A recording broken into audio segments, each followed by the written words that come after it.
What's happening, y'all?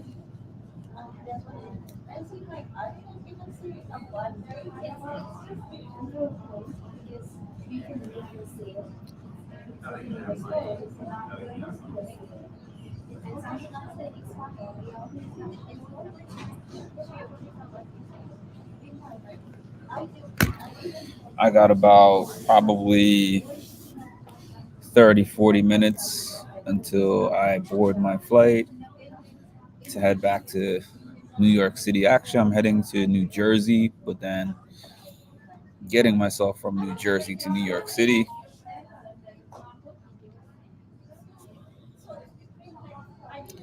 So I had my trip. It was a great trip.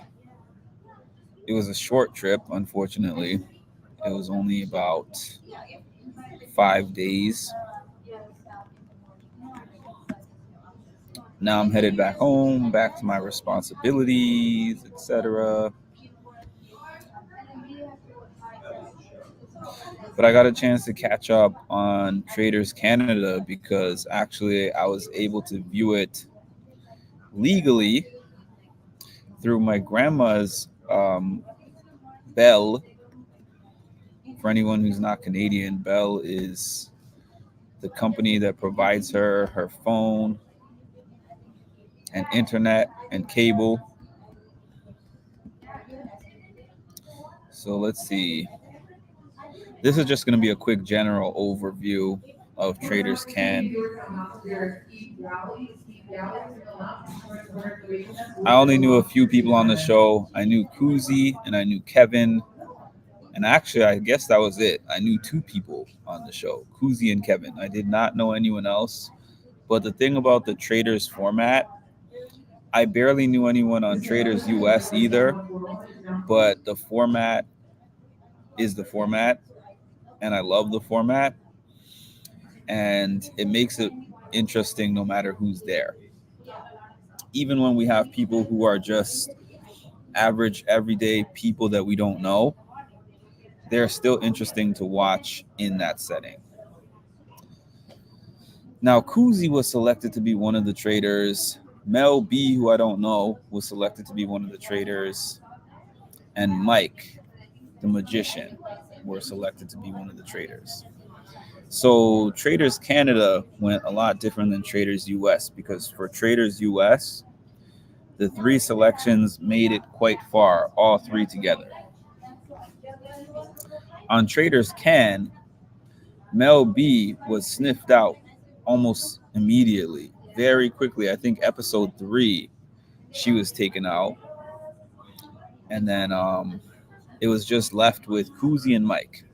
So there's different dynamics with having two people because on Traitors US, I think it was about episode 7 or so that Cody was taken out.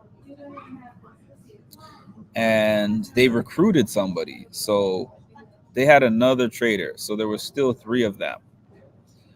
Whereas on this one, they were like, they had a choice every night whether to recruit somebody else or do another kill. So they decided to not recruit any of the knights when there was 2 of them and then kill Mike. So when there's only 2 people, you are always at risk because with 2 people, you're in a vulnerable position if your other person turns on you. Because it's not just a matter of you working together. You're not necessarily a team.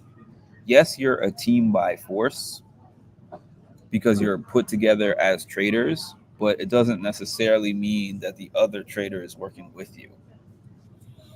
So in this case, I think Kuzi and Mike both had it in their mind that they are going to cut the other at some point. But unfortunately, Kuzi waited too long. And I say unfortunately because I was rooting for Kuzi, but Kuzi took too long to make the move. Mike was planting the seeds. And by the time Mike basically blindsided Kuzi at the table. It was already too late. Give me 1 second.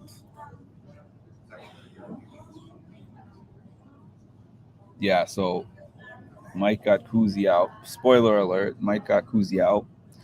And then Mike recruited somebody. I can't remember his name, but there was somebody that Mike recruited that he had full intention to cut right away. And he immediately did that. He planted seeds of doubt about that guy. And then when it came down to, I forget what they call it, the fire of truth or something like that, the final fire, I don't remember. They have some kind of name for it.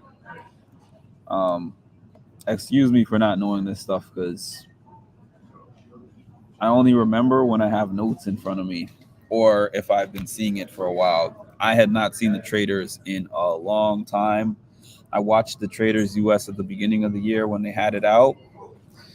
And Traitors Can, I just finished yesterday night.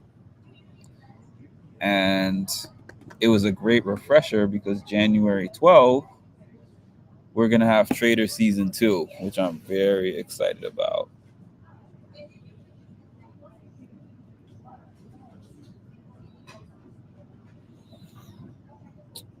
Okay.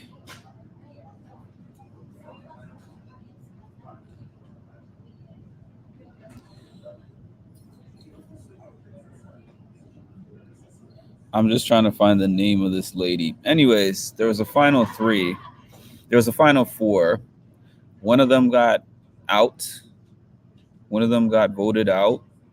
And then there was three of them left. Mike was the traitor, and they had two people who were not the traitors. So Mike was at risk if the other two faithfuls worked together, because then they would get him out and they would split the money between them. Because the way the game works is that if any traitor survives to the very end, they win all the money. So there were two faithfuls that were planning to work together, and they planned to take out Mike. They had a plan of action, and the one traitor changed her mind, and she decided to work with Mike to take out the other faithful.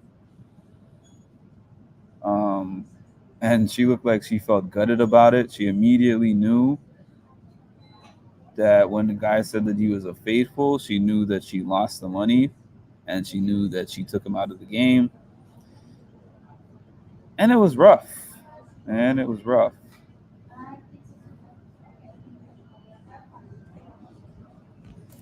So Mike ends up taking home the bag, which was $94,000. It was a good season. Again, I try not to let the person who I wanted to be the winner skew whether I think that it was a good season or not. So I'm going to say that it was a good season, just that my favorite didn't win. By the way, Kevin's reads were incredible when he was still in the game. He was picking out all the traders. He was a mastermind, deception, thinking 2 steps ahead. I probably would have loved to see if Kevin was actually selected as a trader, but I just feel like Kevin was so good at his season and he was so manipulative that he probably wouldn't have lasted long as a trader anyways. And he talks too much. But he is a reality TV game mastermind at the end of the day. If you know anything about Canadian reality TV, you know him. And that's about it. My flight leaves in about an hour. It's very foggy in Toronto, so I'm hoping that we don't have any delays or anything. But if no delays, then my flight leaves in about an hour. And I'll be back in New York. And I'm going to be back on my streaming schedule. So I hope everyone has a great one. And I will talk to you soon.